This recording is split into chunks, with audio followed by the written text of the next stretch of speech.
down towards the finish. We go back to the start. At the top of the island, we've got the Academic 8s, and it is in fact race 39 that they brought forward. It's City of Oxford against Grosvenor Rowing Club Chester A.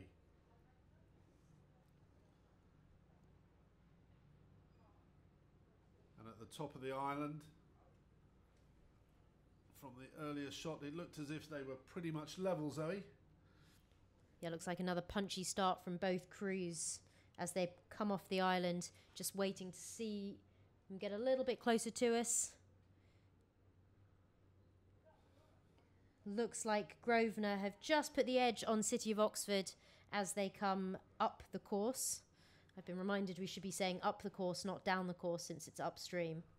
So I'll be trying to make that correction from now on. Because you go down to the start, don't you? Absolutely. So, yep, as you can see from that shot, Grosvenor have put about 3/4 of a length into City of Oxford in this heat of the Aspirational Club 8s. Yeah, apologies there if I said academic. Aspirational, a term we've been using an awful lot. Next up is Vesta, Bridgnorth, Tideway, Scullers, Vesta, that's race 38, and then we move on to the Aspirational Singles, the second batch of those races, and the regatta trying to catch up on time as the crews head away from us. It's still a lead to the Grosvenor Rowing Club Chester A. And they're trying to push this out now. It's probably about 3/4 of a length. Yeah, it looks like they're just about getting ready to break for clear water. I think it's always a really important moment in one-on-one racing, and quite often crews will have a plan for, you know, what they should do when they're that length up and about to break clear water, and also what they should do if they're a length down and they're about to get left behind. You know, quite a make or break time often in the race. And it doesn't mean just because you're a length down you're not going to come back, but difficult once a crew has got more than a length up on you to come back, partly because you're going to start to be sitting in their wash. You're going to be getting some disturbed water from them. It's going to be harder to row. It's also difficult mentally. You've got to keep your head up and actually try and keep focused when you can no longer see anyone alongside you, when it's difficult to tell where you are. And looking at the screen, the next race underway, this is Tyne Amateur Rowing Club A, City of Bristol. Tyne are on the Berkshire station, nearest to the bank.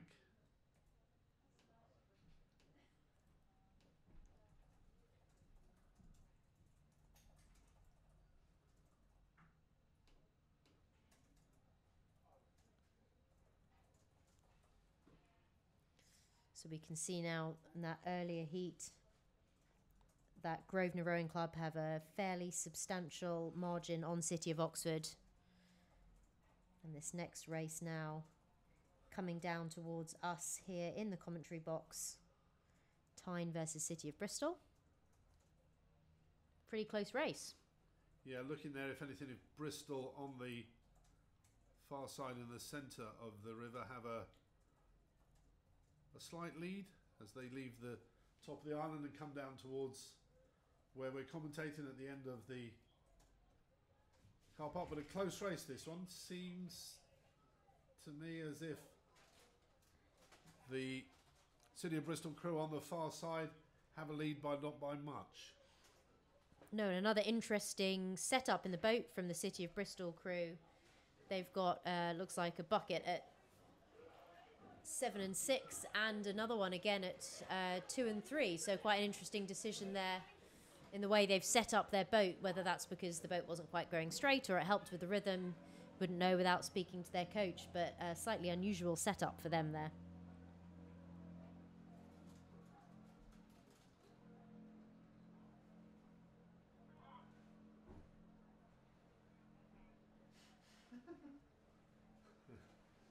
It's a very quick shot of the drone there landing, doing good work. City of Bristol still maintaining that lead as they now move towards the boating enclosures, getting some support from their colleagues and fans on the bank, and it's still City of Bristol moving away and maintaining that lead. Yeah, again, looks like it's coming towards that point of about a length for City of Bristol.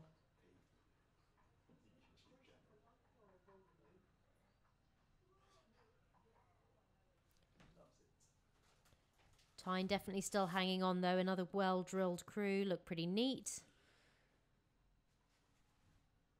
Making sure to make this as hard work as possible for that City of Bristol crew.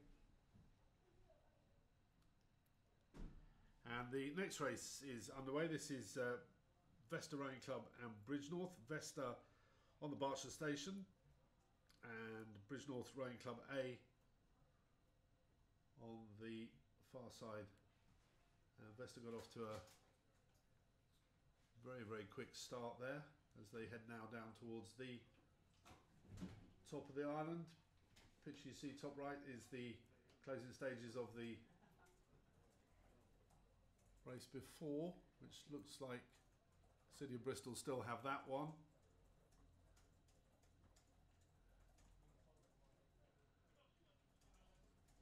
You can see there Vesta with a lead as they clear the top of Temple Island.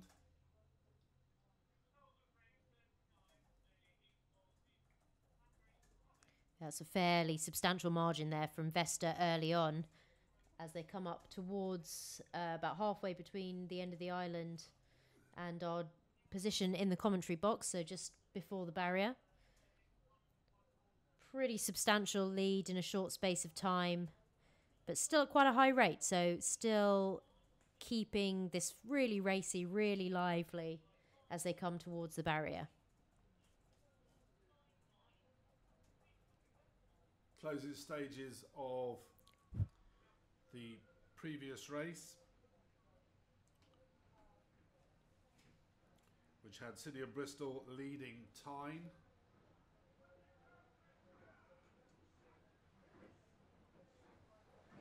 Vesta pass us now and they have a couple of lengths lead now, Zoe. Yeah, I'm surprised to see that Vesta crew still punching in quite a high rate, quite an aggressive looking stroke. They might have a plan there maybe to go to halfway no matter what and then reassess and see if they can relax a little bit, but still really racing it and putting in distance with every stroke.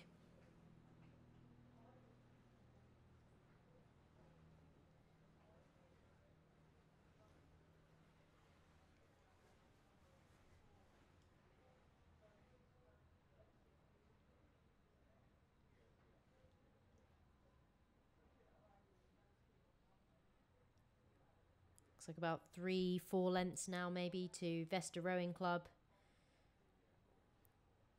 Maybe just starting to lengthen out now. Yeah, just starting to take the rate down and relax a little bit more. That commanding lead.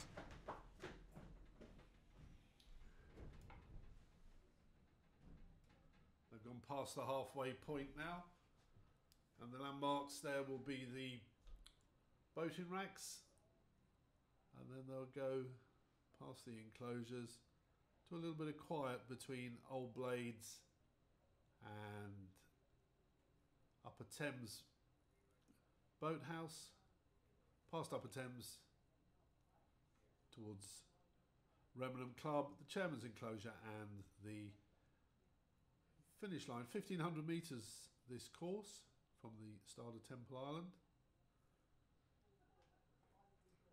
And a really lovely sight to see these eights heading down, or heading up, we decided, heading up towards the town of Henley.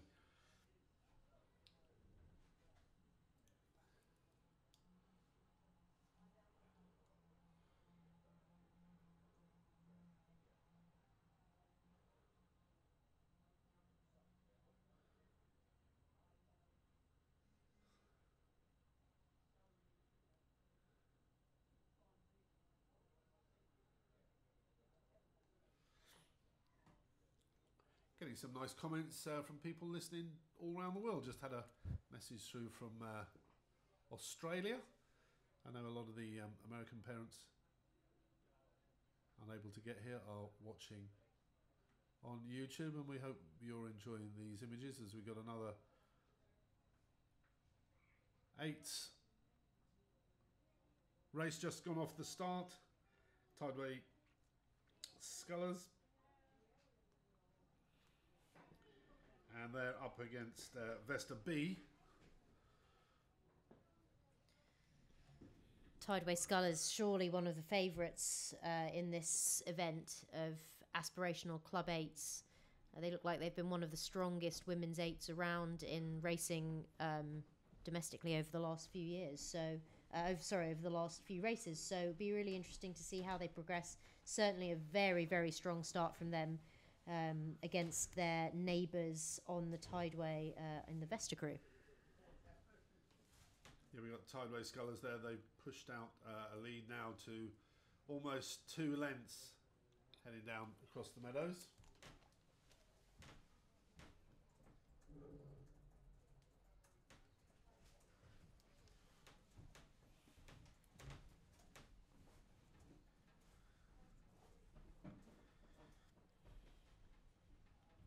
Very strong start from that Tideway scullers crew. Very well drilled. You can see as they come towards us.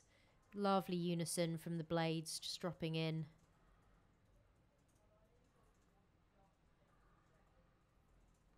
The next 4 races coming up is Aspirational Single Sculls.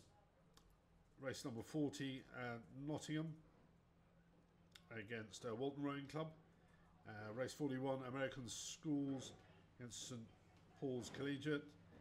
And race number 42, Cambridge University Women Grosvenor Rowing Club. And then race number 43, the last of those batch of single sculls, sees Nottingham Rowing Club Pepper, M Pepper, against Norwich Rowing Club S Redgrave.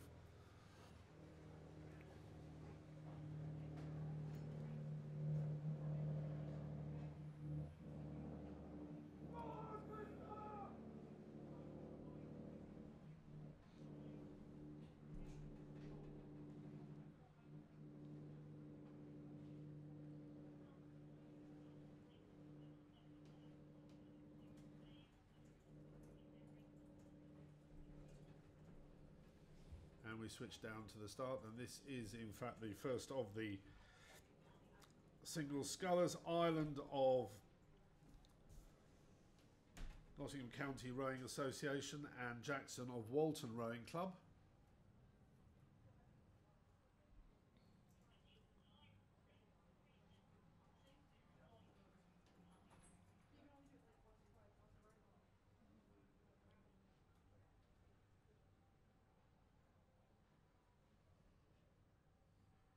These scullers have just cleared the top of Temple Island.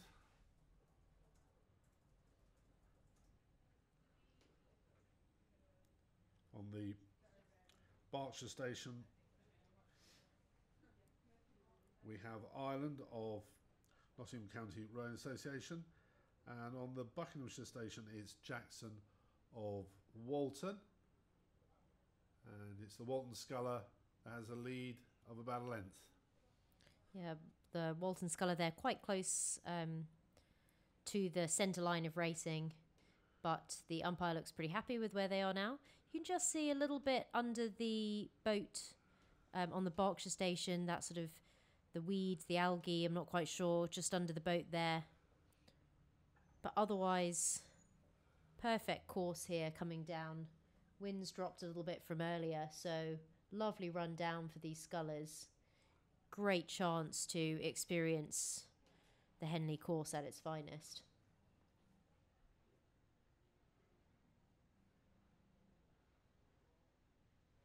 Stretch of water, of course, was the 1908 and 1948 Olympics. And in fact, the Walton sculler has just been warned by the umpire to move over and get back on her station. She has a lead of just over a length.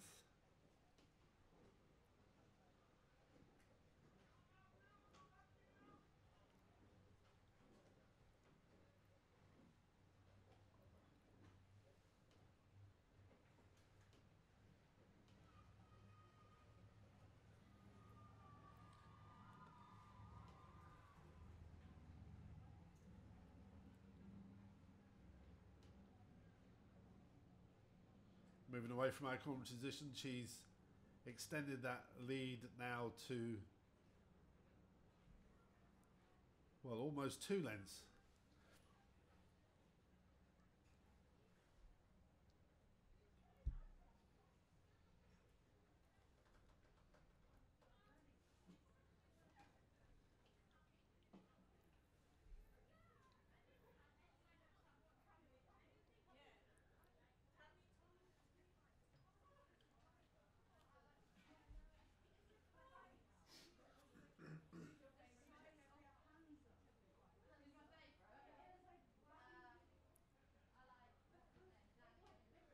And sat in a nice position there, being able to control what she does in this race, keeping a very, very close eye on her opponent, but with clear water. Also great to see the green all-in-one of Notts County Rowing Association back in circulation after a few years of the club not existing at all, I think. They've now got back together and are now racing again, as Notts County Rowing Association used to be a real hub for lightweight, I think sweep rowing in particular, but a very strong club now coming back into existence. In fact, they have another sculler in this aspirational singles coming up in a few heats' time as well.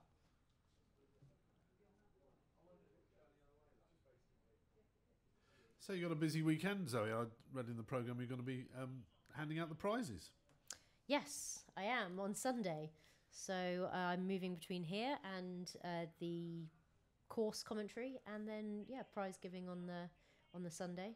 I'm also acting as the run around, the intern at Queen Bee Athletics over in their stall in the village. So I'm getting my worth of my 3 days at the regatta here. And you were wondering what to wear on the launch tomorrow. Yes, This is you never know. The weather, trying to look smart. I tend to like to be in jeans and a hoodie, but it's Henley, and you've got to be smart. And you've got to be looking good. So yeah, don't make the mistake I did, which I thought, oh, this is lovely and warm, and wore flip flops, burnt the top of my feet. They're still not recovered.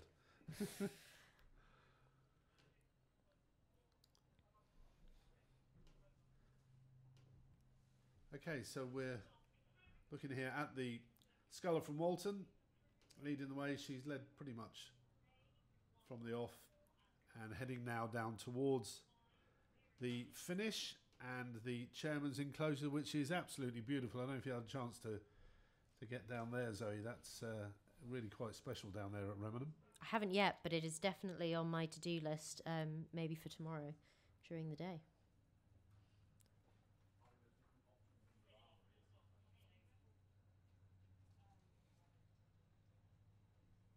So we're waiting now, I think, for this next singles race to start.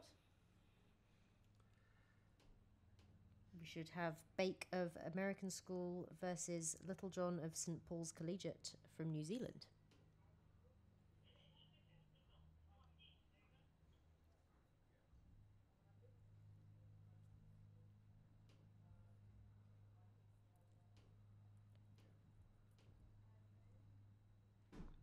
And those two scholars sat again patiently on the start, waiting for an umpire launch. And they've got a drone shot of the start.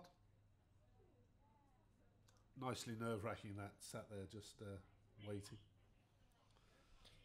Yeah, especially when it's just you and just your thoughts to occupy you. Difficult to stay calm.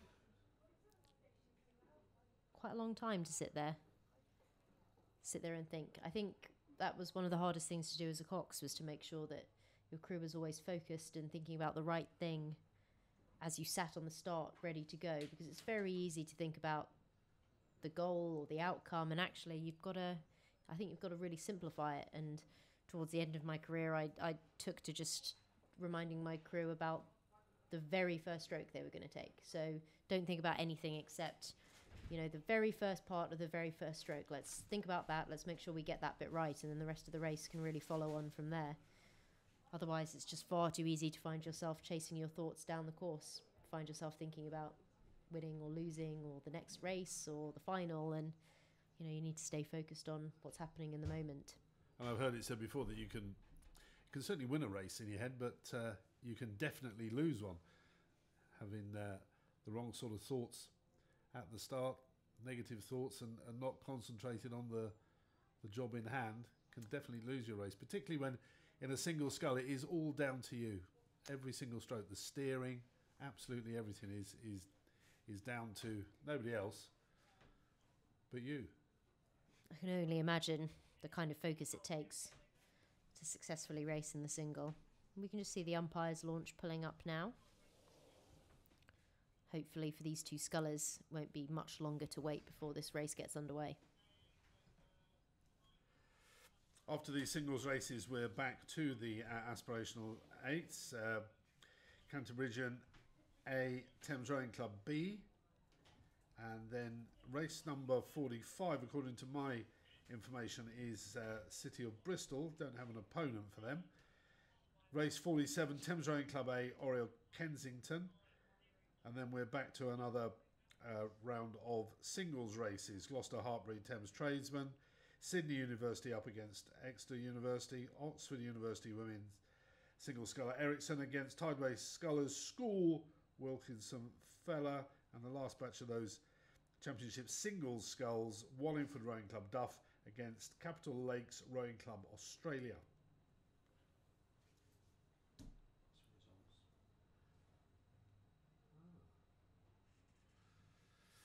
And many apologies if you've been sat there trying to get online to find out the results, etc. It looks as if they are now working. So if you want the results of previous races, I've just had confirmation that they are up and running on the Henley Women's Rowing website. Looking here at this next race, Zoe, they've just cleared the end of the island. Big early lead there from Bake of American School over her competitor from New Zealand.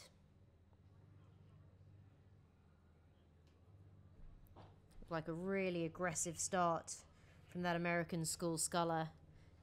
You know, she looked like she jumped out in the first 3 or 4 strokes there.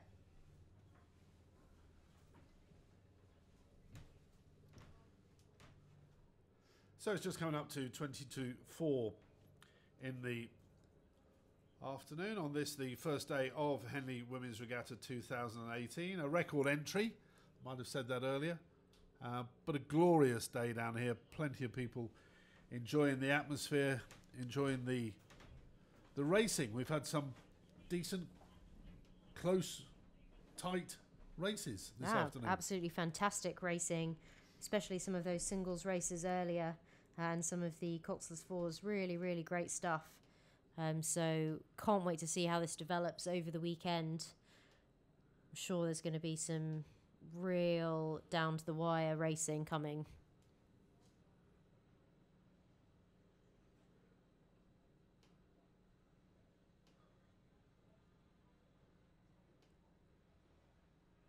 And passing our commentary position now, it is the sculler from the American Schools.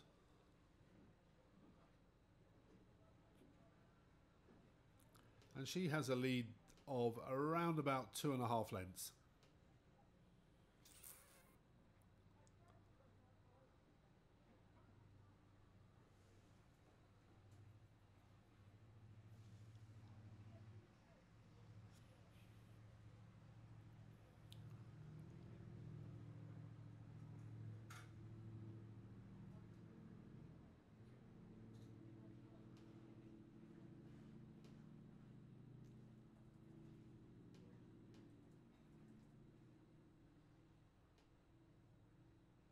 Next up it is Kay Shipley of Cambridge University Women's Boat Club and M. Archer from Grosvenor Rowing Club Chester.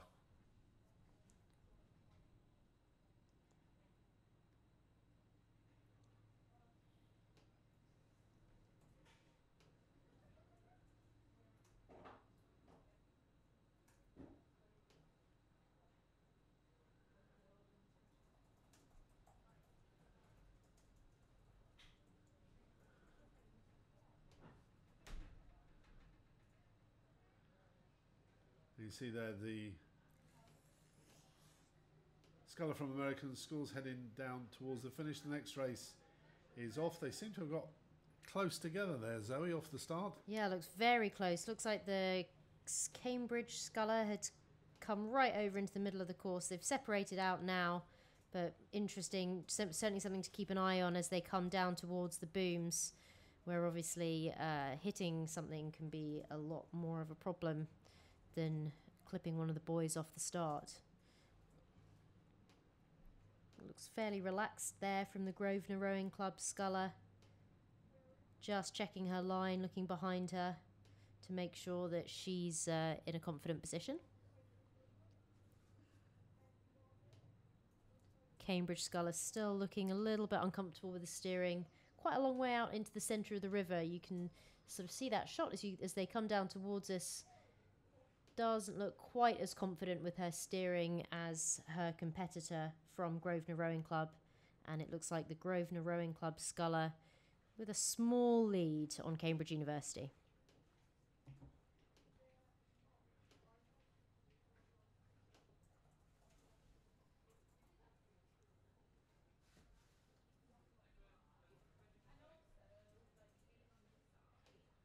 And the Cambridge sculler there has just adjusted her course again, but still in this race, still very much on terms, having to work a fair bit harder than her opponent.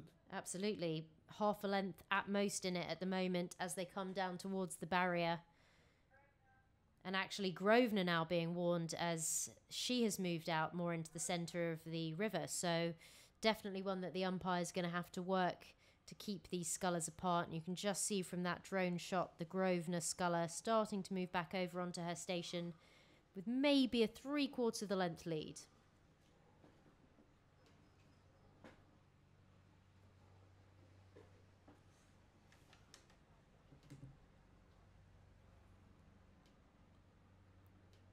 As they pass our commentary position, it looked like 3/4 of a length to Grosvenor. Heading down now towards the midway point of this race, but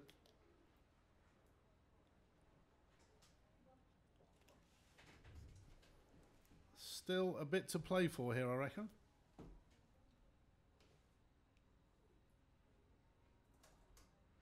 Looks like the Cambridge sculler's just put on a little bit of a push there. She certainly has upped her rating, and in upping her rating, her steering has just gone a little bit adrift again. She's moving towards the centre, and there you got a shot of the Grosvenor sculler. Back down to the start for the next race. We've got Pepper from Nottingham County Rowing Association against Redgrave from Norwich Rowing Club.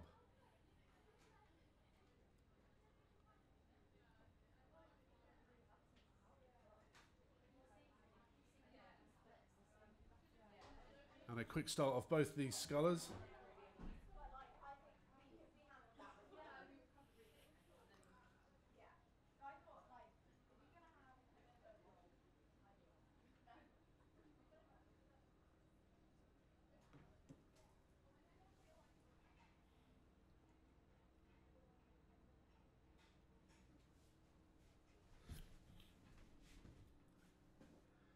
And there they are at the top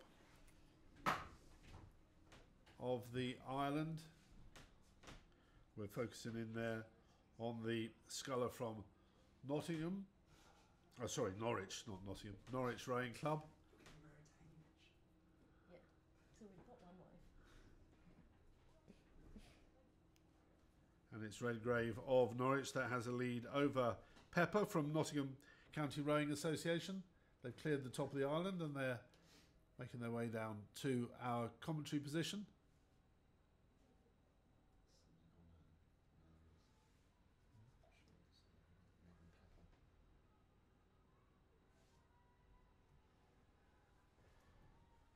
Nottingham Rowing Nottinghamshire County Rowing Association's Megan Pepper won bronze in the lightweight intermediate single at Bucks Regatta this season.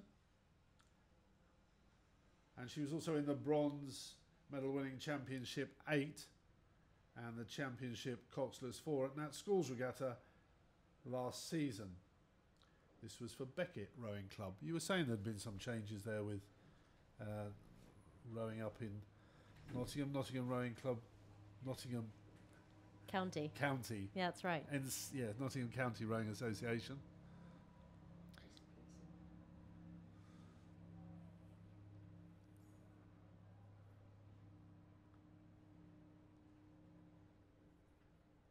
It's like another close race developing in the singles there.